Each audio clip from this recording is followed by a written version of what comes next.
গত কয়েকদিনের টানা বৃষ্টিতে গোমতী নদীর পাড় ভাঙনের সাথে সাথে এবার পাড় ভাঙনও তীব্র আকার ধারণ করেছে। ভাঙতে ভাঙতে নদীর এখন নূরজাহান বিবির বসতঘরের একমাত্র দুর্গরায় এসে পৌঁছেছে। বিরাট এলাকা জুড়ে নদী যেভাবে জমি গ্রাস করছে তা দেখতে এখন রীতিমতো আতঙ্কজনক পরিস্থিতির সৃষ্টি করেছে।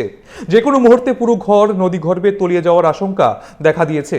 ঘটনা মেলাঘর পৌর পরিষদের ৮ নম্বর ওয়ার্ডে নূরজাহান বিবি জানান, আরেকবার পাড় ভাঙলে তার বিল্ডিং ঘর এবং বাথরুম ভেঙে নদীর বুকে চলে যাবে। অন্য স্থানে জায়গা কিনে বাড়ি করার মতো কোনো সামর্থ্যই নেই।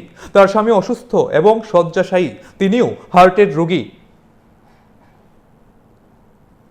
আমি অনকার যে অবস্থাতে আছি আমার এখান দিয়ে ভাঙে আর আগে খেলু ভাই তারা দেখাইছি আইরে সাইগেছে কইছে এটা ঘুরে দিব।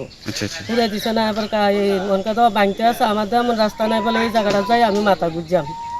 ঘর আমার স্বামী অসুস্থ, ছেলেও একটা বাইরে গেছিল, এখন লকডাউনের বেজালে আইয়া ফসে 1 লাখ টাকা টিকিট কাটি অনকা বাড়িতে আইব, বেকার কোনো রাস্তা নাই।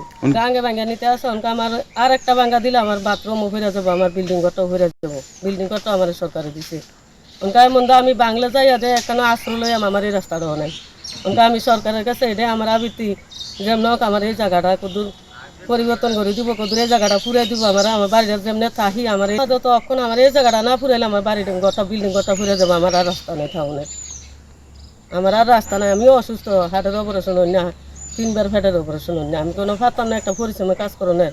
আমার এই বাড়িটা বাঁচানোর লক্ষণ আপাতত আমার এই জায়গাটা পুরে দিলে আমার বাড়িটা কিন্তু বাঁচানোর লাগে আমি সরকারের কাছে এটা আবৃত্তি করছি।